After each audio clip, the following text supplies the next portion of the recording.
Avec la permission d'Hachem, j'espère que vous allez bien, que le bon Dieu vous protège. Et je voudrais vous dire combien la parole elle est importante, combien la personne doit faire beaucoup attention à ce qui sort de sa bouche. Et non seulement ce qui sort de sa bouche, mais le comportement du couple, combien ils doivent se comporter bien.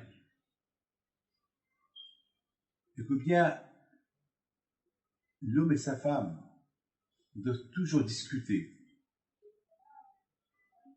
Et dans les affaires aussi, il faut toujours discuter. Il ne faut pas que la personne y fait ce qu'il veut.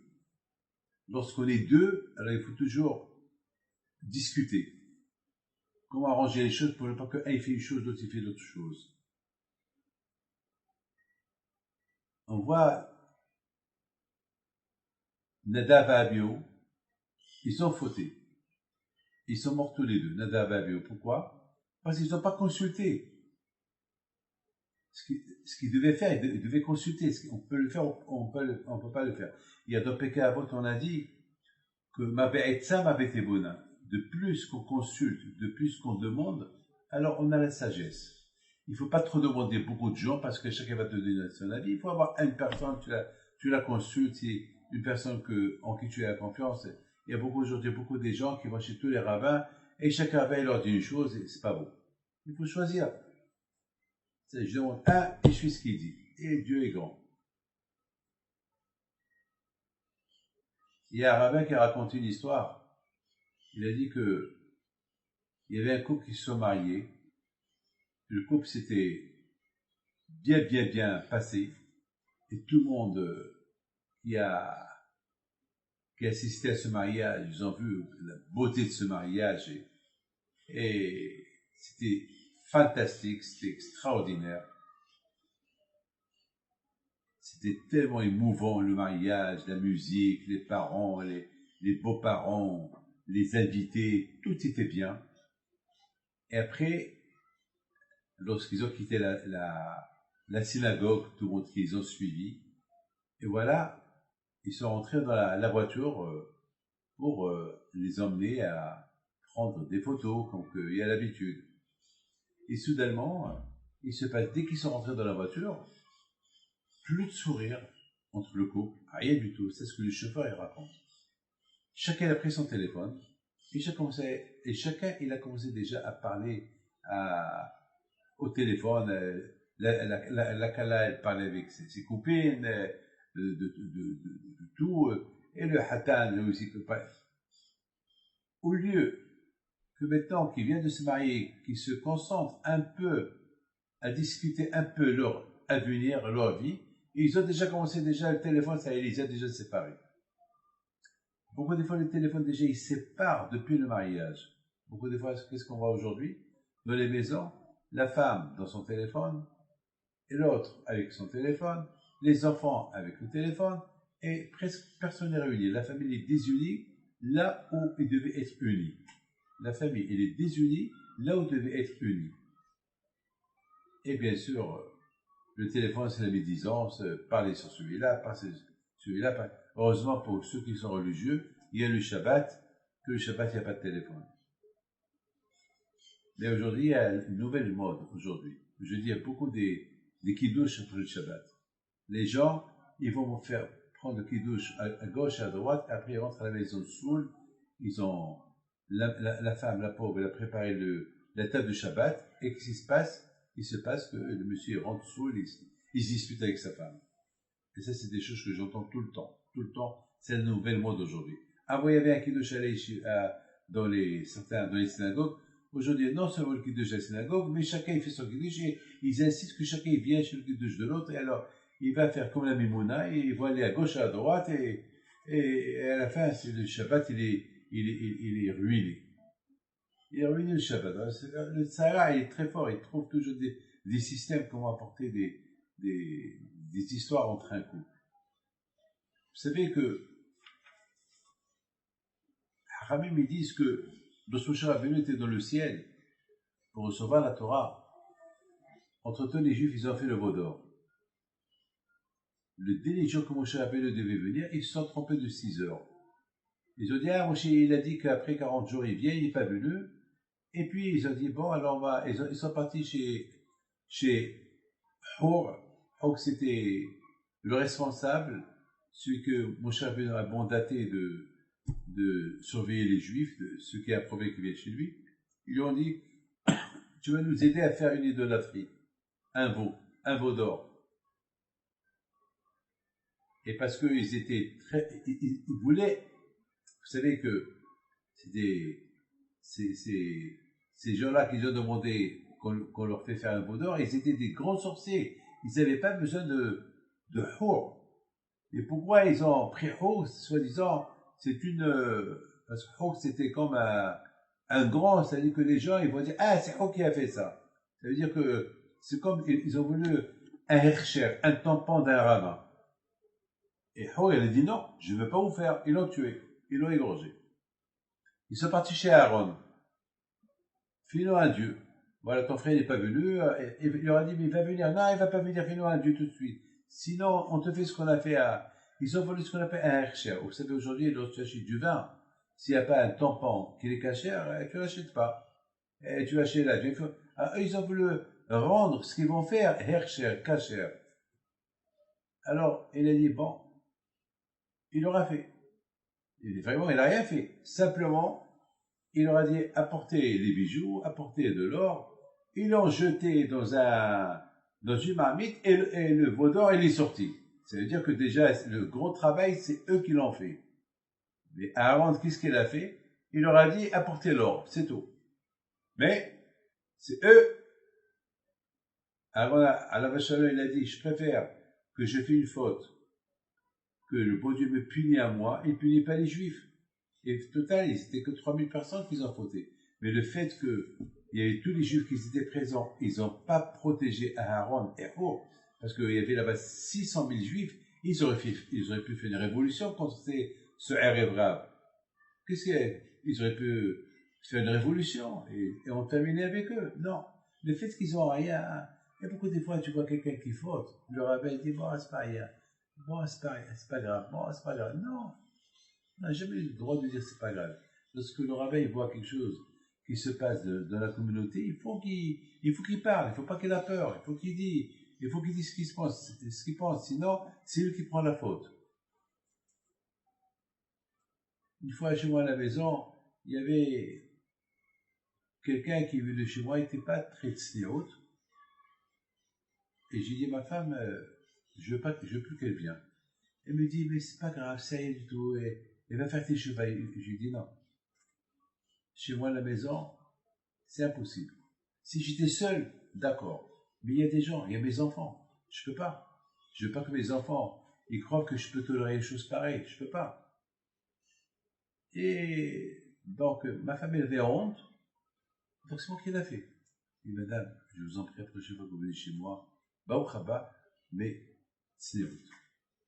Et elle a bien compris la chose. Il dit, excuse-moi, Rabbi David, je ne savais pas. Alors, bon, c'est tout. C'est comme ça, on n'a pas le droit. Alors, dans le cas de Aaron, il a vu que tous les Juifs, personne n'a pris la défense de Hur. Et maintenant, personne ne va prendre sa défense. Alors, ça veut dire qu'ils vont le tuer. S'il ne fait pas le veau d'or à Erev Rav, ils vont le tuer. Donc, ça veut dire, alors, il a dit, c'est pas grave, je leur donne le Hercher. C'est un bac. Je leur donne le tampon de cachérisation, jusqu'à ce que Moshe Rabbeinu est bien. Mais il a fait ça pour un but. Il a dit, je m'en fous. Je préfère mourir que tous les Juifs ils vont être morts. C'est la raison pour laquelle il a pardonné à Aaron ce qu'il a fait. Mais j'ai vu chez Hamim, il dit quelque chose de magnifique. C'est quelque chose de très très très beau. Il dit comme ça. C'est le Natsif qui dit ça. Le Natsif, c'est un grand tzaddik à la Shalom. Il dit que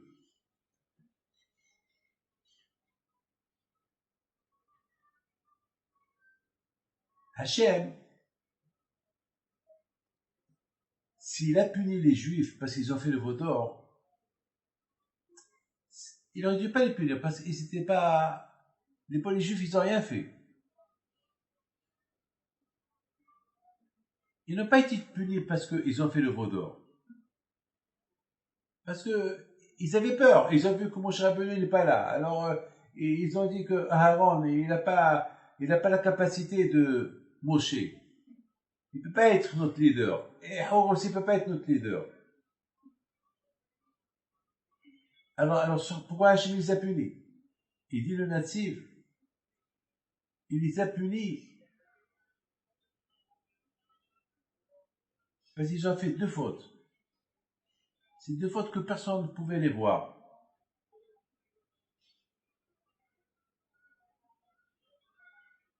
La première fois, c'est parce qu'ils ont montré là que chacun peut faire ce qu'il veut. Dans la vie, on ne peut pas faire ce qu'on veut. Dans la vie, il y a des règles. Un homme qui se marie,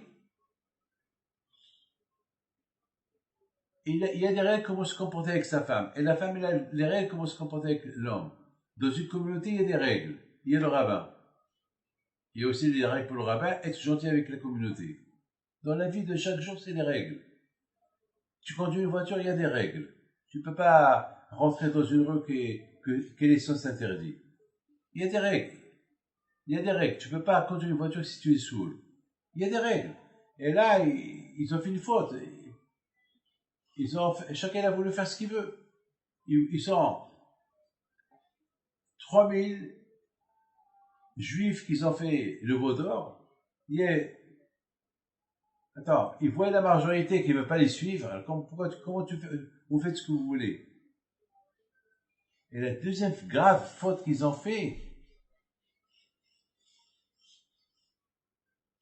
qu'ils vont forcer Aaron et Hur de faire ce que eux ils veulent. C'est comme par exemple, je suis à la synagogue et la communauté vient chez moi, Rabbi David, on veut que tu nous dises qu'on peut fumer une cigarette Shabbat. On n'a pas le droit. C'est ça la faute qu'ils ont fait. Le rabbin, il est là pour donner des ordres, des règles. Et eux, ils ont forcé Aaron et Hur de faire ce que eux ils veulent.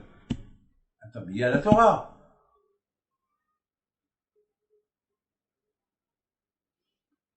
Il y a la Torah. Il y avait une fois un rabbin, son fils était malade. Il est parti chez un rabbin, il lui a dit, mon fils il est malade et je ne sais pas quoi faire. Je ne sais pas quel médecin aller. Il dit, prends-le chez ce médecin-là. Après tout le monde, ils ont dit au rabbin, mais le rabbin qui t'a conseillé le médecin, c'est pas un grand médecin. Et écoute-moi, le rabbin m'a dit d'aller chez lui, je vais chez lui. Oh, Hachem est parti chez lui, il a donné un médicament, il a guéri. Quelques temps plus tard, encore, son fils était malade. Il a dit, Rabbi, je m'excuse de vous déranger, mais encore une fois, mon fils il est malade. Alors, il lui a dit, alors prends-le chez tel et tel médecin, il se trouve à Tel Aviv. Il lui a dit, pourquoi je ne le prends pas chez le premier? Il dit, non, prends-le là. Et c'est ce qu'il a fait. Alors, maintenant les jeunes lui ont dit, mais tu es fou.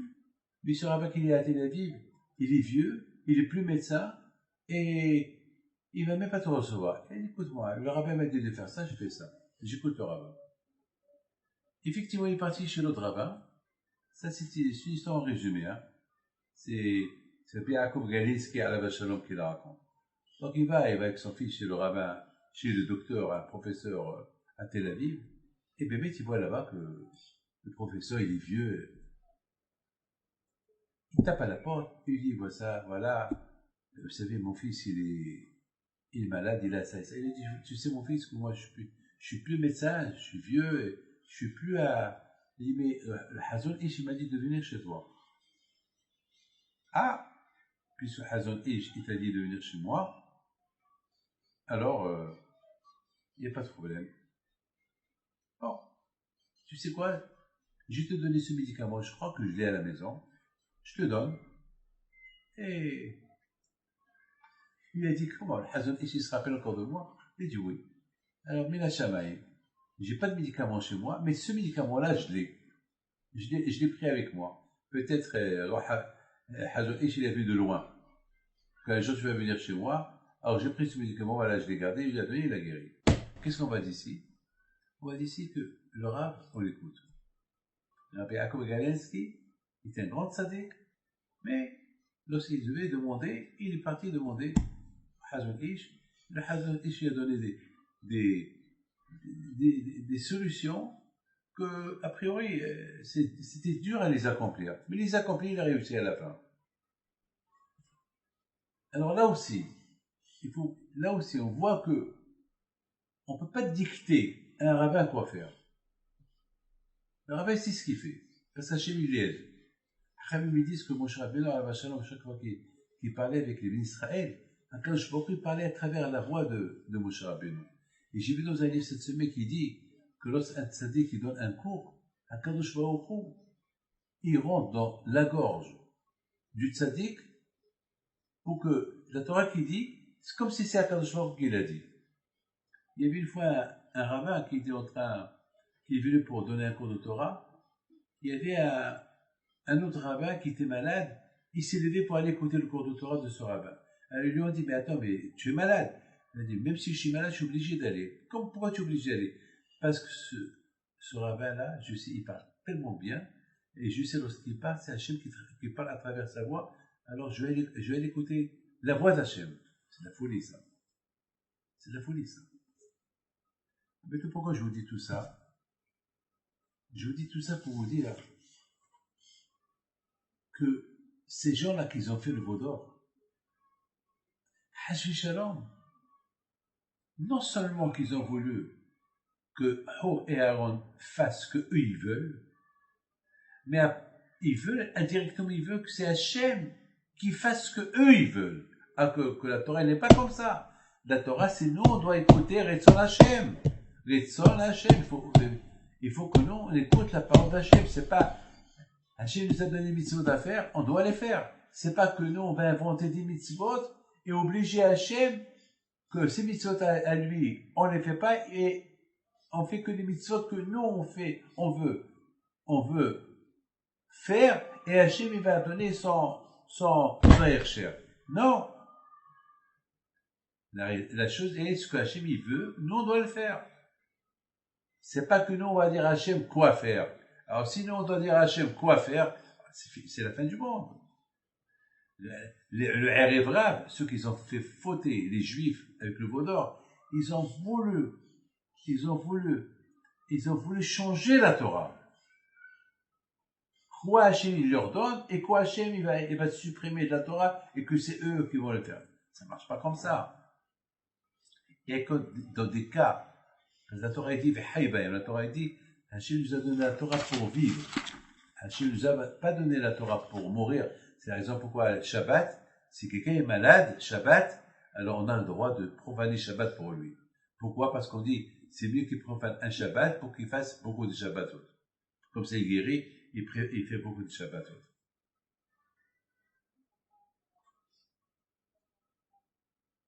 Une fois, Ba'al Shem Tov alav Shalom, il raconte que lorsqu'il était petit, avant que son père il est mort, il dit, mon fils, je vais te laisser jeune. Je veux pas, malheureusement, je veux pas t'élever. Mais sache, jamais ne tente pas de désespoir. Sache que toujours il y a Hachem à côté de toi. Parce que si tu tombes dans le désespoir, le Satan, il va te faire changer toute la émona que j'ai ancrée en toi. Il faut savoir que Erev Rav, ces Égyptiens qui sont convertis, et qui sont partis avec les Juifs pour recevoir la Torah, ils n'étaient pas n'importe quoi, ils étaient des grands. Parce que ils ont délaissé l'Égypte, ils ont laissé l'Égypte pour aller dans le désert avec les Juifs. Ça veut dire que ils se sont élevés. Ils ont reconnu qui est Hachem, mais ils ne sont pas restés dans cette grandeur, ils sont tombés. Dans la vie, malheureusement, il y a beaucoup de religions, que c'est les gens qui inventent ces religions-là. C'est pas des religions, ils inventent les religions. C'est pas une religion qui a été donnée par Dieu. Alors, à l'Égypte de l'époque, c'était l'Égypte de l'idolâtrie. C'était eux qui décidaient c'est qui Dieu. Une fois, ils vont dire c'est le ciel et le Dieu. il faut le vénérer. Une fois, ils vont dire c'est ça le Dieu. Alors là aussi, ils ont décidé, bon, maintenant, on a décidé maintenant que Aaron, on va faire un Dieu qui va faire ce que nous on veut. Mais non, ça c'est de les autres religions. Mais la religion juive, il y a Hachem, c'est tout. Et c'est la raison. Alors maintenant, mon fils, vous avez posé une question, mais pourquoi Kachor il n'a pas fait que, il dit à Moshe, arrêtez, on arrête d'étudier, descends en bas, avant que ces gens-là, ils vont faire le veau d'or, parce que maintenant, ça, ils sont devenus fous. Ils ont cru que ça y est, parce que tu n'es pas descendu, ils veulent maintenant changer les règles. Ils veulent maintenant eux, me dicter quoi faire. Toi, tu es venu pour recevoir la Torah, et eux, maintenant, ils veulent me dicter quelle Torah accepter et quelle Torah ils vont pas accepter. Ça veut dire, voilà, alors, au lieu que eux, ils acceptent tout ce que c'était la condition pourquoi je les ai libérés de l'Égypte, maintenant ils veulent tout changer. Mais on voit que Hachem il n'a rien fait. Il dit à Moshe Rabbeinu, jusqu'à que Moshe Hachem il a fini la Torah, il lui a donné, il a dit maintenant tu sais, voilà les Juifs ils ont fauté. Pourquoi Hachem il n'a pas arrêté Moshe? Pourquoi Hachem il s'est pas arrêté? Il dit à Moshe, descends tout de suite, va voir. Non. Hachem il a voulu apprendre aux Juifs combien le Juif peut monter et combien le Juif peut tomber. C'est une leçon.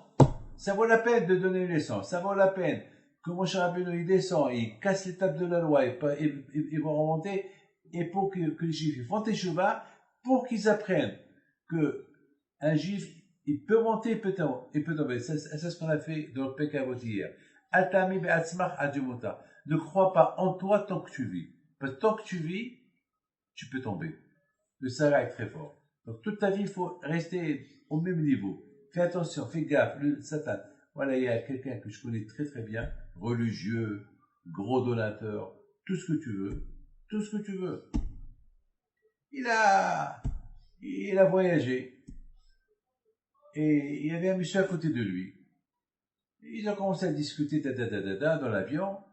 Et après, ils sont devenus des copains. Après, c'était un vol de 12 heures, parce que c'était Tel Aviv, New York. Et ce monsieur-là, malheureusement, il n'est pas religieux. Donc, ils se sont rencontrés à New York. Et puis, ils ont commencé à sortir ensemble. Alors, que le monsieur là, qu'il habite en Israël, il a une femme et des enfants, religieux, il étudiait la Torah et tout, il a tout lâché. Il est resté là-bas un mois avec son copain, il a goûté, ils ont fait des associations business et tout, mais l'autre il n'était pas marié, celui-là était marié, voilà, il est tombé. Ça veut dire que beaucoup de fois, c'est pour ça que ils disent, il faut s'éloigner d'un mauvais voisin.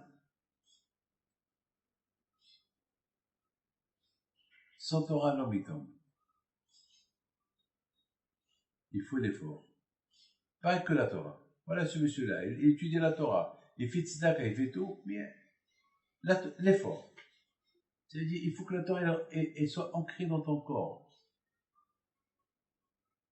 Ah, mais elle est vraie, ils n'ont pas encore reçu la Torah. La Torah n'était pas encore ancrée en eux. Vous savez, ils ont fauté. Donc, si le leçon qu'Hachem il a voulu nous apprendre, que si la Torah n'est pas ancrée en nous, on risque de faire comme elle est vraie. Eux aussi, ils ont vu tous les miracles en Égypte. Ils ont vu qu'Atem souffle. Ils ont tout vu. À la fin, ils sont tombés. Ils ont fait un veau d'or. On a vu que lorsque les Juifs, avant qu'ils aient reçu la Torah, ils se sont un peu relâchés de la Torah. Amalek, il est venu. Alors, je me suis posé la question. Pourquoi Hachem n'a pas dit à Moshe, dit aux Juifs, si ils ne se réveillent pas dans l'étude de la Torah, Amalek va venir. Pourquoi il ne les a pas avertis? Il ne les a pas avertis. Pourquoi? Il a voulu leur montrer une expérience. Amalek, il est venu, il voulait tous les détruire. Alors là, ils ont compris, à cause de l'effet Torah. Quand beaucoup de fois, il nous fait goûter c'est quoi les conséquences de la faute pour que ce soit comme un investissement pour nous pour ne pas faire la faute. Et de l'autre côté, vous allez me dire, pourquoi Hachem a puni les Juifs, tous les Juifs, jusqu'à maintenant, on est puni par rapport à la faute du veau d'or? Ben, si on se comporte comme eux, ben, Hachem il rappelle la faute du veau d'or.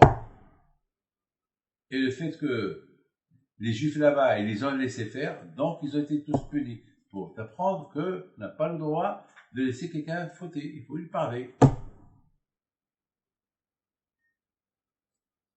Et il y a quelque chose à apprendre, c'est que sans Torah, on peut tomber dans le Harayot, Shurudamim, Abodazara, plein de choses à apprendre. Il y avait une fois, une très belle histoire, il y avait une fois le Hafiz Haïm Alav Shalom.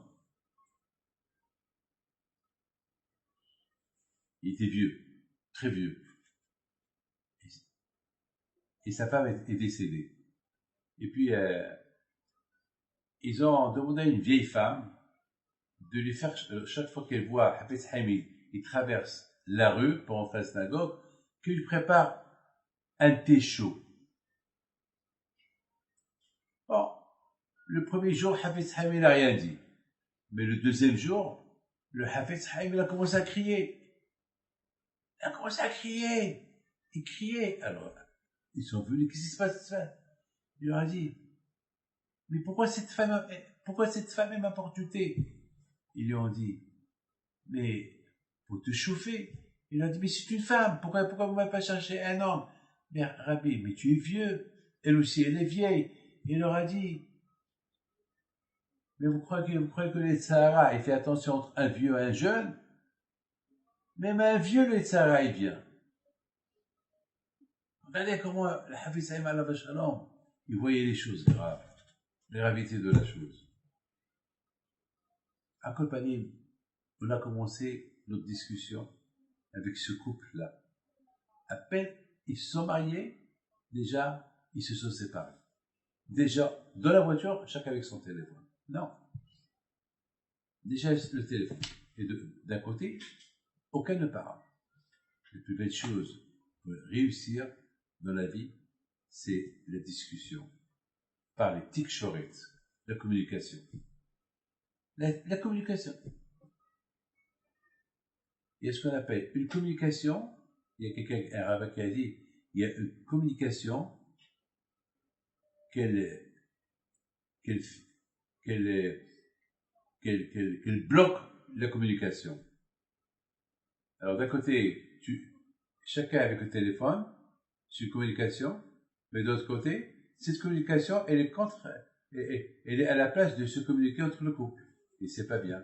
C'est une communication destructive. Ça s'appelle une communication destructive. La plus belle communication, c'est une communication constructive. Et vivre avec. La communication qu'il y avait entre Eredrab et Hour et Aaron est une communication destructive. Ce n'était pas une communication constructive. Parce qu'ils sont venus avec l'idée de détruire la communication. Ils n'ont pas voulu laisser Aaron dire ce qu'il veut. Ou Hour dire ce qu'il veut. C'est eux qui ont voulu adapter, le forcer à venir, à faire ce qu'eux ils veulent. Les chartev. Ça c'est impossible, tu peux pas, comme par exemple, il y a les lois, oui, mais tu peux pas venir et me dicter quelque chose que j'ai pas le droit de faire, comme venir chez un rabbin et dire, dis-moi que je peux fumer une cigarette Shabbat. Alors, tu me dictes de dire quelque chose qui est contre la loi. Impossible. Voilà mon fils. Maintenant, que le bon Dieu protège.